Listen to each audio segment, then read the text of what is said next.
Kegiatan Merdeka Belajar Kampus Merdeka skema magang bersertifikat dilaksanakan di Balai Embrio Ternak Cipelang mulai tanggal 1 September hingga 15 Desember tahun 2023. Kegiatan awal yang dilakukan yaitu masa orientasi lingkungan yang ada di wilayah BET Cipelang.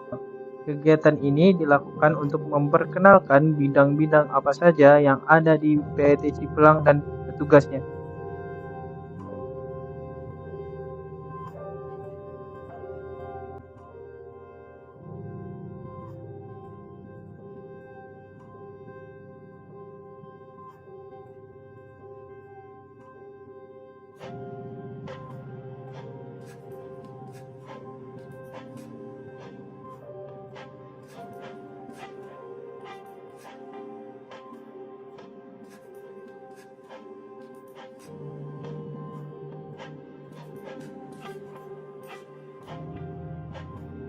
Setelah masa orientasi, keesokan harinya, kegiatan yang pertama kali kami lakukan yaitu sanitasi.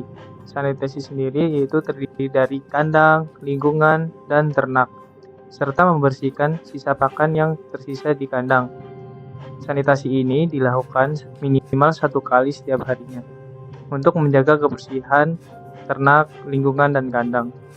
Setelah melakukan sanitasi, kegiatan selanjutnya yaitu pemberian pakan. Pemberian pakan di PET sendiri sesuai standar, yaitu 2 hingga 3% bahan kering dari bobot badan sapi itu sendiri. Untuk waktu pemberian konsentrat di PET Cipelang dilakukan pada jam 8 pagi dan untuk pemberian hijauan akan dilakukan pada jam 10 pagi. Untuk air minum yang disediakan untuk ternak akan disediakan secara ad libitum setelah sanitasi.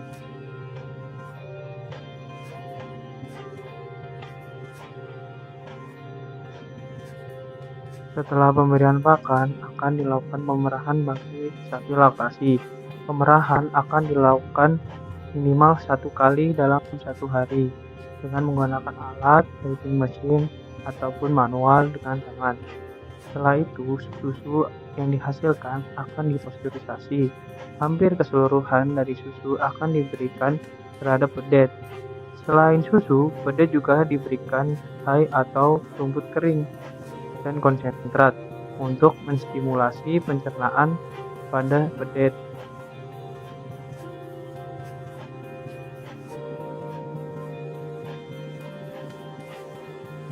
Uji performance akan dilakukan terhadap semua sapi calon bibit yang ada di Balai Embrio Ternak Cipelang untuk seleksi supaya dapat menjadi donor ataupun menjadi resipien.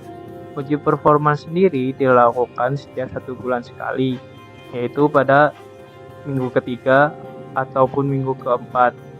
Dilakukan dengan cara pengukuran tinggi badan, berat badan, panjang badan, dan lingkar dada.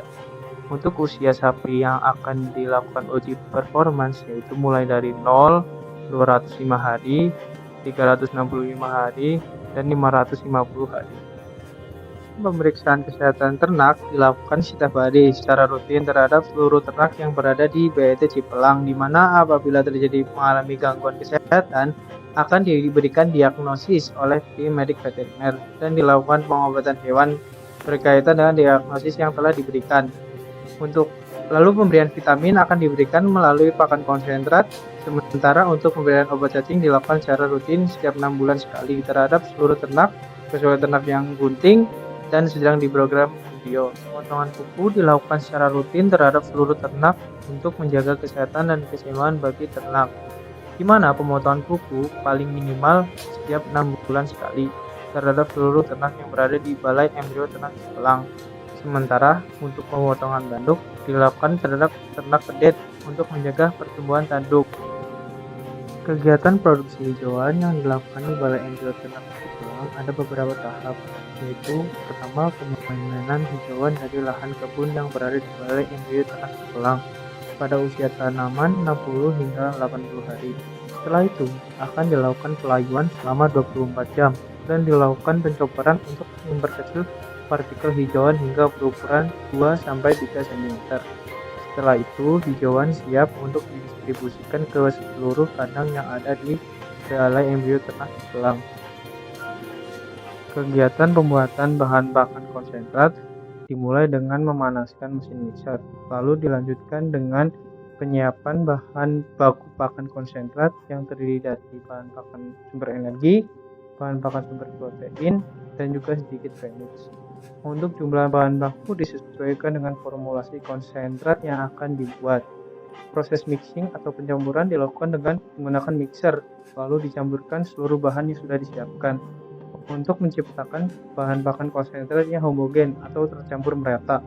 Setelah dilakukan mixing, akan dilakukan proses pengemasan dengan menggunakan karung di mana satu karung berisi 50 kg dan akan ditimbang. Pengemasan selanjutnya yaitu dengan cara menjahit karung-karung tersebut, dan setelah itu akan dilakukan distribusi konsentrat pada keesokan harinya di seluruh kandang yang ada di Balai Embrio Ternak. Tes produksi embrio secara in vivo dilakukan dengan tahap awal seleksi sapi donor melalui pengecekan kondisi kesehatan dan organ reproduksi. Selanjutnya dilakukan proses sinkronisasi birahi ataupun sinkronisasi gelombang folikal dengan menggunakan preparat progesteron. Sebelum nantinya dilakukan program superovulasi dengan melakukan injeksi hormon FSH ataupun follicle stimulation hormone. Selanjutnya dilakukan inseminasi buatan sebanyak 3 kali sebagai tindak lanjut dari pelaksanaan superovulasi untuk memfertilisasi oosit yang dihasilkan. Kegiatan panen embrio sendiri dilaksanakan 7 hari setelah inseminasi buatan yang pertama. Metode panen embrio yang dilakukan yaitu dengan membasuh kornua kanan dan kornua kiri lalu membasuh korpus uteri. Setelah proses pemanenan embrio, akan dilakukan proses evaluasi embrio, dimulai dengan tahapan penyaringan embrio. Setelah penyaringan akan dimasukkan ke dalam pohon petri bergaris berukuran 10 x 10 cm, lalu akan dilakukan proses pencarian embrio di bawah mikroskop stereo. Apabila ditemukan embrio, maka embrio akan dipindahkan ke cairan petri yang lebih kecil berdiameter 35 x 10 mm untuk nantinya dijadikan evaluasi dan penentuan kualitas serta fase dari masing-masing embrio. Apabila embrio dinyatakan layak untuk transfer, maka embrio akan dilakukan pengemasan di dalam straw berukuran 0,25 mili. Untuk satu straw akan berada embrio di dalamnya satu. Setelah itu, jika embrio layak dibukukan, maka embrio akan dilakukan proses pembukaan dengan mesin freezing, baik itu dengan etanol ataupun dengan mesin freezing yang menggunakan nitrogen cair. Distribusi embrio dilakukan oleh PET Cipelang ke seluruh wilayah Indonesia.